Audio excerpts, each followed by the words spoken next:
اور ٹو اسٹر travel inside Pakistan Afghan سرزمین کو یوز کریں، اور پاسٹ میں وہ کامیاب ہوئے ہیں۔ اور پیک ٹائم ہم نے دیکھا اشرف غنی اور کرزئی کے دور میں ٹوٹلی دے ور کنٹرولنگ افغانستان۔ تو ان کا مقصد یہ ہے پاکستان میں دہشت گردی کروانا۔ دیکھیں پاکستان کو انہوں نے ایکسپٹ کب نہیں کیا ہے ایز اے سورن اسٹیٹ۔ تو ایکولی جو کردار ہے، میں کہتا ہوں دنیا میں دو ممالک ہیں جس نے پاکستان کو نقصان پہنچایا، one is India, the other is Afghanistan. Despite اور سینسیریٹی، اور جو ہم نے ان کی جنگیں لڑی ہے، اور پیک ٹائم میں 55 لاکھ یہاں ریفیوجیز تھے اور آج بھی ملینز میں ہیں، ان کو بھی spend billions of dollars in کو ویلفیئر میں، ایجوکیشن دی، ہیلتھ فیسلٹیز دی، اور ان کو یہاں اسکل ٹریننگ بھی دلوایا۔ اس کے باوجود انہوں نے ہر ممکن کوشش کی، چاہے وہ پشتونستان کا سو کال سٹنٹ تھا وہ سٹارٹ کروایا، سو کال ڈیورن لائن کی انہوں نے بات کی، بلوچ پیپلز لبریشن فرنٹ کو انہوں نے کیا۔ سو انڈیا افغانستان دیکھیں پہلے خات اور راہ، پھر راہ اینڈ این ڈی ایس، اب راہ اور جی ڈی آئی۔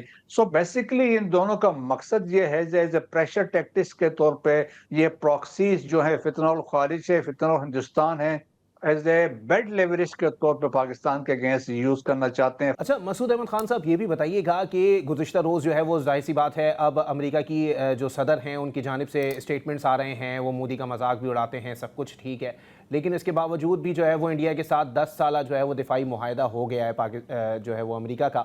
واضح طور پر بتائیے گا اس صورتحال میں جو ہے وہ کیا اثرات مرتب ہوں گے، خطے کے امن کے اوپر کیا معاملات ہوں گے، یا پھر پاکستان کی جو ہے وہ دفاعی معاملات؟ یہ میرے خیال میں دیکھیں بڑی مسکنسپشن ہے، یہ جو کوئی معاہدہ ہوا ہے یہ کوئی نیا معاہدہ نہیں ہے، یہ ایک 2005 میں ہوا تھا، اور اس کی بیسیکلی یہ رینیول ہے، 2015 میں رینیو ہوا تھا، 2025 میں رینیو ہوا، اور اس میں کوئی ایسی کوئی کمٹمنٹ امریکہ کی طرف سے نہیں ہے کہ ہم آپ کو F-18 دیں گے، F-35 دیں گے، ہم آپ کو ایئر ڈیفنس سسٹم دیں گے۔ یہ بیسیکلی دیکھیں 2005 میں کنسیو کیا گیا تھا جسٹ ٹو کنٹین تو چائنا کی جو رائزنگ گروتھ تھی، ایک وہ تھی رائزنگ ملٹری پاور تھی، اور انفلوئنس جو تھا انڈین اوشن میں، اس کے کنسپٹ میں تھا، اور اس بات بیسیکلی انفارمیشن اور انٹیلیجنس شیئرنگ کے لیے تھا، اور اس میں کوئی نئی چیز نہیں ہے۔ تو لوگ اس کو پروپیگیٹ کر رہے ہیں اور سو کال کہہ رہے ہیں پاکستان کو سیٹ بیک ہے، کوئی نہیں ہے۔ آپ اس کو کہیں it is a photo opportunity کے طور پہ انڈیا نے اس کو یوز کیا ہے، اور ان کی میڈیا نے اس میں ہائپ کریٹ کیا ہے۔ تو لیکن جب ہم پاکستان کی بات کرتے ہیں تو دیکھیں پاکستان اس امریکہ کے لیے میجر نان نیٹو الائی کنٹری ہے، پاکستان کی ان کے ساتھ کوآپریشن ہے، وار آن ٹیرر میں کوآپریشن ہے، ہماری میوچول ایکسچینجز ہو رہی ہیں، کورسز پہ لوگ جا رہے ہیں آ رہے ہیں، اور پھر اوپر سے دیکھیں نا کہ انڈرسٹینڈنگ ریسنٹلی آپ دیکھیں جس طریقے سے پریزیڈنٹ ٹرمپ بات کرتے ہیں، وہ پرائم منسٹر آف پاکستان کی بات کرتے ہیں، فیلڈ مارشل عاصم منیر کی بات کرتے ہیں، اور جس طریقے سے وہ بارہا کہتے ہیں کہ انڈیا کے ساتھ جہاز جو گرے ہیں، اور انہوں نے کہا میں نے سیز فائر کروایا ہے، اور وہ بیشنگ لگاتار بیشنگ کرتے رہے۔ مودی صاحب ان سے ملنے کو تیار نہیں ہے، آسیان سمٹ کو انہوں نے وہاں سے اپنا آپ کو وہاں سے انہوں نے کہا میں نہیں جاؤں گا، میں ورچوئل اس کو جا کے اٹینڈ کروں گا۔ سو آپ دیکھیں کہ تو یہ سارا ایک کہیں کہ ایک میڈیا ہائپ ہے، اس کو بڑا چڑھا کے پیش کیا جا رہا ہے۔ It is a photo opportunity, اس میں کوئی خاص چیز کوئی اس میں نہیں ہے جس میں آپ کہہ سکتے ہیں کہ اس میں کوئی نئی چیز ڈیولپمنٹ ہوئی ہے۔ So it is a sort, ورنہ لیکن دیکھیں بریگیڈیئر جب صاحب یہ کوئی بھی بتائیے گا کہ امریکہ دفاعی معاہدہ اس ملک کے ساتھ رینیو کر رہا ہے جو تھکا ہوا ہے، ہارا ہوا ہے، اور خود جو ہے وہ اب امریکہ کی آنکھوں میں بھی کھٹک رہا ہے، یہ بات تعجب طلب ہے۔ میں نے یہ دیکھیں کہ یہ میں نے کہا نا سمبولک ہے، یہ آپ سمجھ لیں کہ سمبولک جیسچر جو کنٹینیوٹی میں ہے، اس میں تو میں نے آپ کو بتا دیا نا کہ اس میں جب آپ کوئی ڈیفنس پیکٹ کرتے ہیں، ایگریمنٹ کرتے ہیں، یا کوئی ویپن سسٹم دینا ہے، کانگریس کی اپروول چاہیے۔ تو یہاں تو کوئی نہیں ہے، آپ دیکھیں ڈیفنس منسٹرز بیٹھے ہیں اور وہ جا کے وہ دکھا رہے ہیں۔ تو سو میں کہہ رہا ہوں it is a photo opportunity, ہمارے لیے کوئی کنسرن کی بات نہیں، جو ویٹیج پاکستان کی ہے وہ کہیں کسی کی نہیں ہے۔ Pakistan has emerged as a security stabiliser in South Asia, دنیا مانتی ہے، امریکہ مانتی ہے، امریکہ خود کہتا ہے we are the peer competitor of India ہے ویسٹ ایشیا میں، آپ نیٹ سیکورٹی پرووائڈر ہیں، جیو اسٹریٹجک پروفائل آپ تو دنیا بھر میں ہے، آپ امپورٹنٹ پلیئر ہیں، غزہ کے لیے پاکستان کہتے ہیں لیڈنگ کنٹری ہوگا۔ سو آپ دیکھیں کہ یہ ساری میڈیا کی ہائپ ہے، گراؤنڈ ریئلٹی میں یہ ہے کہ اس میں کچھ نہیں ہے۔ میں نے آپ کو کہا جس سے کوئی جہاز نہیں دینا ہے، کوئی ویپن نہیں دینا ہے، کوئی اکوپمنٹ نہیں دینا. It is basically signalling to China کی اس طریقے سے بات ہو رہی ہے. گراؤنڈ ریئلٹی میں از نتھنگ. ٹھیک ہے، بہت شکریہ. بریگیڈیئر ریٹائرڈ مسعود احمد خان صاحب ساتھ موجود تھے. اور اگر معاہدہ رینیو ہوا بھی ہے تو یہ ایک کھوکھلا معاہدہ ہے، اس کے کوئی اثرات جو ہے وہ خطے پر دکھائی نہیں دیتے. ایک بریک کے لیے مجھے کہا جا رہا ہے، بریک کے بعد پروگرام کو یہیں سے کنٹینیو کریں گے. ویلکم بیک ناظرین، پروگرام کے سلسلے کو آگے بڑھائیں گے اور اب کچھ بات کریں گے سیاسی منظرنامے کے اوپر جو اب ایک نئی ڈیولپمنٹ سامنے آ رہی ہیں، اس کے معاملات جو ہیں وہ کس جانب جاتے ہوئے دکھائی دے رہے ہیں. اگر اس میں بات کریں تو آزاد کشمیر کے انتخابات جو ہے وہ اس وقت کافی معاملہ گرم دکھائی دیتا ہے کہ واضح طور پر گزشتہ روز بلاول بھٹو صاحب نے واضح طور پر یہ سٹیٹمنٹ دیا کہ جناب ہمارے نمبرز پورے ہو چکے ہیں اور اب ہم حکومت بنانے اور حکومت کو چلانے کی پوزیشن میں آ چکے ہیں. لیکن اب یہ اطلاعات موصول ہو رہی ہیں کہ اب مزید 3 سے 4 دن جو ہے وہ تحریک عدم اعتماد جو ہے وہ پیش ہونے کے امکانات موجود نہیں ہیں. جبکہ موجودہ آزاد کشمیر کے جو وزیر اعظم ہیں چودھری انوار الحق صاحب، ان کی جانب سے واضح طور پر کہا گیا ہے کہ اگر نمبرز پورے ہیں تو آپ تحریک عدم اعتماد لے آئیے، میں گھر چلا جاؤں گا. لیکن اس سے پہلے کوئی یہ امید نہ رکھے کہ میں ریزائن کر کے گھر جانے والا ہوں، کیونکہ یہ صورتحال جو ہے وہ اب کافی تغیرات کی جانب بڑھتی ہوئی دکھائی دے رہی ہے. کیونکہ مسلم لیگ نون سے جو پیپلز پارٹی کے مذاکرات ہوئے ہیں اس کے بعد اب 36 اراکین جو ہیں وہ موجود ہیں اس وقت پاکستان پیپلز پارٹی کو حکومت بنانے کے لیے. لیکن نون لیگ نے واضح طور پر کہا ہے کہ وہ حکومت بنانے کے لیے ساتھ دے سکتے ہیں تحریک عدم اعتماد میں، لیکن وہ بطور اپوزیشن اراکین جو ہیں وہ اپوزیشن بینچز پر براجمان ہوں گے. لیکن اس حوالے سے صدر مملکت نے واضح طور پر ان کو حکومت میں شمولیت کی دعوت بھی دی ہے کہ آپ جو ہے وہ واضح طور پر ہماری حکومت کا حصہ بنیں. اس پر کیا صورتحال پیدا ہوگی اس پر بات کریں گے ہم. فیصل میر صاحب پاکستان پیپلز پارٹی ساتھ موجود ہیں، راجہ قمر الاسلام صاحب ہمیں مسلم لیگ نون سے جوائن کر چکے ہیں، جبکہ شوکت یوسف زئی صاحب ہمارے ساتھ پاکستان تحریک انصاف سے موجود ہیں. فیصل میر صاحب، گفتگو کا آغاز سر آپ سے کریں گے. آپ ماشاءاللہ حکومت بنانے کی پوزیشن میں ہیں، لیکن ابھی تک تحریک عدم اعتماد جو ہے وہ پیش نہیں ہوئی. مزید 3 سے 4 دن جو ہے وہ پیش ہونے کے اقدامات امکانات جو ہے وہ دکھائی نہیں دے رہے. کیا لگتا ہے سر، اب یہ آپ خود رکے ہیں یا پھر یہ آپ لوگوں کو روکا گیا ہے کسی طریقے سے؟ دیکھیں، آپ اگر چند ہفتے پیچھے جائیں تو آزاد کشمیر کی صورتحال اس طرح کی تھی کہ وہاں کے وزیر اعظم جو ہیں وہ اپنے آزاد کشمیر کے اندر موو نہیں کر سکتے تھے. کوئی منسٹر جو ہے وہ باہر نہیں نکل سکتا تھا، اور آج بھی وہی صورتحال برقرار ہے. اور پاکستان پیپلز پارٹی اگر حکومت بنانے کے لیے آگے آئی ہے تو اس کی وجہ صرف اور صرف یہ ہے کہ پاکستان پیپلز پارٹی کا کشمیر کی بنیاد پر پیپلز پارٹی قائم ہوئی تھی، اور وہاں پہ کسی قسم کی پولیٹیکل انسٹیبلٹی کو وہ ہر صورت میں کنٹرول کرنا چاہتی ہے. کیونکہ اگر پیپلز پارٹی کے پاس یہ آپشن موجود ہے کہ جس طرح یہ سارے لوگ کہہ رہے ہیں نون لیگ جو ہے حکومت نہیں بنانا چاہ رہی، تو ان کو کہے کہ آپ کریں، لیکن وہاں پہ جو کرائسس لوم کرے گا، پیپلز پارٹی پہلے بھی انسٹیٹیوشنل ریفارمز کرتی رہی ہے، اور یہ حکومت بنا کے وہ جو سٹیبلٹی لانا چاہ رہی ہے اس کے اندر، اس میں چاہیے نون لیگ کو بھی کہ اگر کوئی قوتیں ایسی ہیں جو کہ نہیں چاہ رہی کہ وہاں پہ انوار الحق صاحب کو ریپلیس کیا جائے، جس طرح کانفیڈنس کے ساتھ انوار الحق صاحب آگے کہہ رہے ہیں کہ عدم اعتماد لے کر آنی ہے تو آئی جائے، تو نون لیگ کو چاہیے کہ وہ بھی تھوڑے سے دل گردے کا مظاہرہ کرے اور پیپلز پارٹی کے پیچھے کھڑی ہو. کیونکہ اگر آپ کسی بھی اسمبلی کو پورا نہیں ہونے دیں گے، پاکستان پیپلز پارٹی واحد آصف علی زرداری صاحب کے زمانے میں حکومت تھی جو 5 سال پوری ہوئی تھی، اور پیپلز پارٹی چاہتی ہے کہ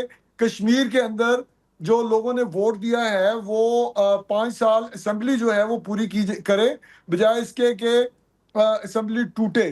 تو اس وقت جو انوار الحق صاحب نے جو بات کی ہے اس میں کچھ نہ کچھ تو اس کی بیک گراؤنڈ میں بات ہوگی. اس وقت پیپلز پارٹی اگر نون لیگ ساتھ نہیں بھی دیتی تو جو فارورڈ بلاک ہے اس کا پی ٹی آئی کا، اس کے ساتھ مل کے حکومت بنانے کی پوزیشن میں ہے.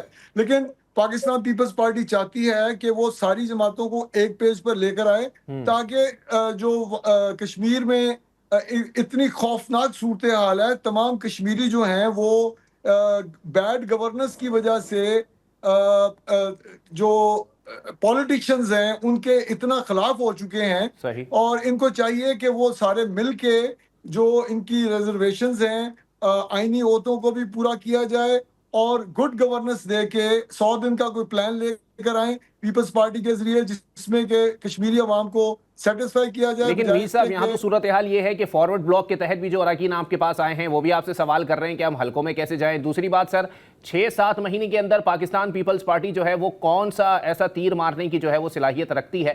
اگر اتنے ہی معاملات دکھائی دے رہے ہیں کشمیری عوام کے ساتھ جو ہے وہ ظاہر سی بات ہے ہمدردی ہر سیاسی جماعت کو ہے اگر ان کے کوئی تحفظات موجود ہیں. اس صورتحال کے اندر انتخابات کی طرف کیوں نہیں بڑھا جاتا؟ یہاں پر ان ہاؤس تبدیلی کی بات کیوں ہوتی ہے؟ دیکھیں 6-7 مہینے ایک بہت لمبا عرصہ ہوتا ہے. یہاں پہ جب بھی کوئی پوری دنیا میں کوئی حکومت آتی ہے تو وہ 100 دن کا پلان دیتی ہے. تو آپ تو 3 مہینے میں چیزوں کو ٹرن اراؤنڈ کر سکتے ہیں. وہاں پہ بیسیکلی تو ریفارمز کی ضرورت ہے جو کہ بڑے عرصے سے نہیں ہوئی. اور سب سے بڑی بات یہ کہ جس ضرورت اس امر کی ہے، آپ صرف کانسٹیٹیوشنل ریفارمز ہی لے ہیں یا انسٹیٹیوشنل ریفارمز ہی لے ہیں اگلے 6-7 مہینے میں، تو وہ ایک آگے سے سالڈ بیس بن جائے گی اگلی آنے والی حکومت کے لیے.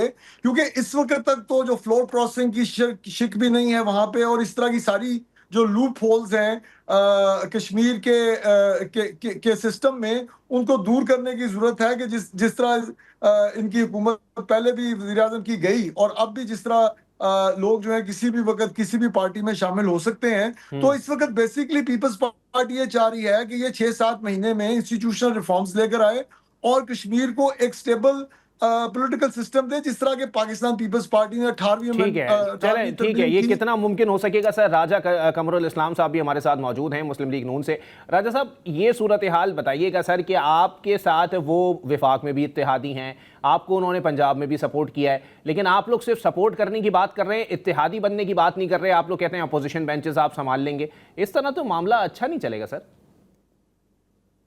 دیکھیں، ہر سیاسی جماعت اپنے معاملات کو دیکھتے ہوئے اور یہ سیاسی جماعت کا حق ہے کہ وہ کس قسم کا فیصلہ کرے. بالخصوص حکومت میں شامل ہونے کا جو فیصلہ ہے، اس کے دونوں بوتھ وائز ایڈوانٹیجز بھی ہوتی ہیں، ڈس ایڈوانٹیجز بھی ہوتی ہیں. تو یہ وہاں کی جو لوکل قیادت ہے مسلم لیگ نون کی، ان کی پارلیمانی پارٹی کا، ہماری جماعت کا یہ فیصلہ تھا کہ وہاں کی جو پارلیمانی پارٹی ہے، اس وقت جو ممبران موجود ہیں، وہ جو فیصلہ کریں گے. ظاہر ہے جماعت نے، پیپلز پارٹی بھی ایسا ہی کرتی ہے کہ اپنی پارلیمانی پارٹی، اپنی سینٹرل ایگزیکٹو کونسل کمیٹی اس سے رائے لیتی. تو یہ تو اس پہ تو کسی کو یہ اعتراض نہیں ہونا چاہیے کہ حکومت، ہاں اگر ہم اس وقت جو ڈی اسٹیبلائزیشن ہے اس کی طرف جاتے اور کہتے جی کہ ہم عدم اعتماد کو سپورٹ نہیں کریں گے، ہم پیپلز پارٹی کی حکومت بنانے کو نہ کریں گے، تو پھر تو پیپلز پارٹی شاید شکوہ کر سکتی تھی. بیان اسی طرح جس طرح مرکزی حکومت میں پیپلز پارٹی جو ہے وہ ہمارے ساتھ جو ہے وہ اتحادی ہیں، ہماری حمایت کرتے ہیں، لیکن وہ حصہ نہیں ہے حکومت کا، کیبنٹ کا. تو بیان اسی طرح اگر پاکستان مسلم لیگ نون بھی یہ فیصلہ کرتی ہے، لیکن سر وہ اپوزیشن میں بھی نہیں ہے. کشمیر میں راجہ صاحب وہ لوگ اپوزیشن میں بھی نہیں ہے. وفاق اور پنجاب کی بات کر رہے ہیں آپ لوگ، تو اپوزیشن بینچز پہ بیٹھنے کی بات کر رہے ہیں سر. نہیں، عدم اعتماد کی حد تک تو ٹھیک ہے، اس کے بعد ان کے پاس نمبرز پورے ہیں. ابھی مرکزی حکومت اور آزاد کشمیر میں یہ فرق ہے کہ ہمارے پاس نمبرز پورے نہیں ہیں. یعنی ہم مرکز میں ان کی حکومت بنانے کے لیے بھی اکثریت بنیادی کے لیے، سمپل میجورٹی کے لیے پیپلز پارٹی کی پاکستان مسلم لیگ نون محتاج ہے، یہ ایک حقیقت ہے. لیکن آزاد جموں کشمیر میں یہ صورتحال نہیں ہے. جب ان کے پاس نمبرز پورے ہیں تو پھر اگر مسلم لیگ نون بیٹھنے کا فیصلہ بھی کرے، کہ جو کہ ابھی تک اس طریقے سے شاید اناؤنسمنٹ نہیں ہوئی، انٹینٹ کا اظہار ضرور ہوا ہے، تو تب بھی کوئی کسی کو اعتراض نہیں ہونا چاہیے. ایک بات. دوسری بات یہ جو کنٹینیوٹی کا تعلق ہوتا ہے حکومت کا یا اسمبلی کا، اس کا تعلق یہ ہوتا ہے کہ کوئی اسمبلی توڑے نہ، یعنی اسمبلی ٹوٹے نہ، جس طرح کے اپنے 8ویں ترمیم کے بعد ٹوٹا کرتی تھی مرکزی اسمبلی، یا آزاد کشمیر کی بھی بہت سی ایسی مثالیں. اگر وزیر اعظم خود اپنے اختیار کو استعمال کرتے ہوئے اسمبلی ڈیزالو کر کے الیکشن کا دیتا ہے، یہ میں اپنی ذاتی رائے دے رہا ہوں، اور بالخصوص ایک ایسے وقت میں کہ جب اس کے 5 سال پورے ہونے میں صرف 6-7 مہینے باقی ہیں، تو اس میں بھی کوئی ایسی بات نہیں ہے، وہ بھی جمہوری عمل ہے، آئینی عمل ہے. صاحب میں پھر اپنے اگلے مہمان کی طرف بڑھوں گا. سر آخر میں مجھے شارٹلی آنسر دیجیے گا سر کہ یہ بتا دیں کہ یہ جو تحریک عدم اعتماد جو ہے وہ تاخیر کا شکار ہوئی ہے، اس میں نون لیگ کا تو کوئی کردار نہیں ہے نا؟ نون لیگ کا نہیں ہے، نون لیگ نے تو اپنا اظہار کر دیا اسی وقت. ٹھیک ہو گیا. ایک بریک کے لیے مجھے کہا جا رہا ہے، بریک کے بعد پروگرام کو یہیں سے کنٹینیو کریں گے.